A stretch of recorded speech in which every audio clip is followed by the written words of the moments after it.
Afinal de contas, mulheres que têm bebês ou filhos menores de 12 anos e que estão no sistema carcerário têm ou não direito a cumprir a pena em regime domiciliar. O Supremo Tribunal Federal vai julgar nesta terça-feira, dia 20 de fevereiro, um habeas corpus que foi impetrado pela Defensoria Pública da União em favor de todas as mulheres nessas condições. Para falar sobre o assunto, eu converso com a advogada Maria Isabel Bermudes, que é especialista no assunto. Qual a expectativa em relação ao julgamento do Supremo? Primeiro, o Supremo vai ter que enfrentar uma questão que é da possibilidade de ele conhecer ou não de um habeas corpus coletivo, porque já tiveram alguns entendimentos do Supremo que não seria possível um habeas corpus que não tivesse uma paciente, uma pessoa beneficiada especificamente. Mas, ao mesmo tempo, o ministro relator, ele já pediu para que o Departamento Penitenciário, o DEPEN, informasse o nome de todas as grávidas nessa situação. Então, supondo que o Supremo venha a conhecer desse habeas corpus coletivo, ele vai enfrentar uma questão que foi introduzida no nosso ordenamento jurídico desde 2016, que é a possibilidade do juiz aplicar uma prisão domiciliar no caso de presas que estão presas preventivamente. O juiz poderia substituir essa prisão, que ainda não é definitiva, para uma prisão domiciliar. Então, não cabe imaginar que pessoas, mulheres que já estejam condenadas definitivamente, possam se beneficiar de um eventual acolhimento do habeas corpus. Pelo que eu vejo desse habeas corpus agora, ele não restringe a presas preventivas. Ele fala de mulheres grávidas e mães de crianças até 12 anos. Então, assim, já temos aí uma possibilidade de uma especificação e de uma possível concessão. É um palpite meu. Doutora Maria Isabel, a senhora tem ideia aí de quantas mulheres no sistema penitenciário estão lá em prisão sem condenação definitiva e que poderiam ser beneficiadas? Olha, a informação que se tem é que 80% dessas mulheres presas hoje são mães responsáveis ou são as principais responsáveis pelos cuidados dos filhos. Esse é um dado do Departamento Penitenciário. Daqui a pouco eu volto com a doutora Maria Isabel Bermudes.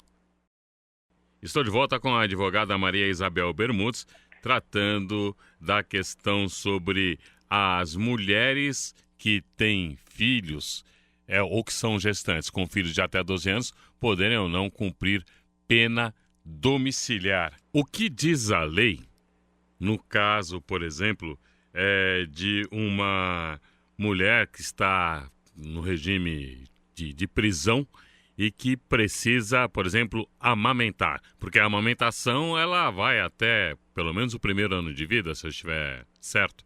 Exatamente. Essa mesma norma que foi introduzida em 2016 no nosso Código de Processo Penal, ela também colocou algumas modificações na Lei de Execução Penal. E existe uma série de medidas que protegem essa mãe presa para que ela possa amamentar e conviver com seu filho, pelo menos ainda quando estiver cumprindo pena. Existem alguns locais, são penitenciárias que têm um pavilhão materno-infantil específico para mães e para recém-nascidos. Nós tivemos o caso da Adriana Anselmo, mulher do ex-governador do Rio de Janeiro, Sérgio Cabral, que está preso. Ela também enfrentando aí a justiça e chegou a ser detida. Depois foi concedida aí um habeas corpus para que ela pudesse ir para casa por conta de ter filhos com menos de 12 anos.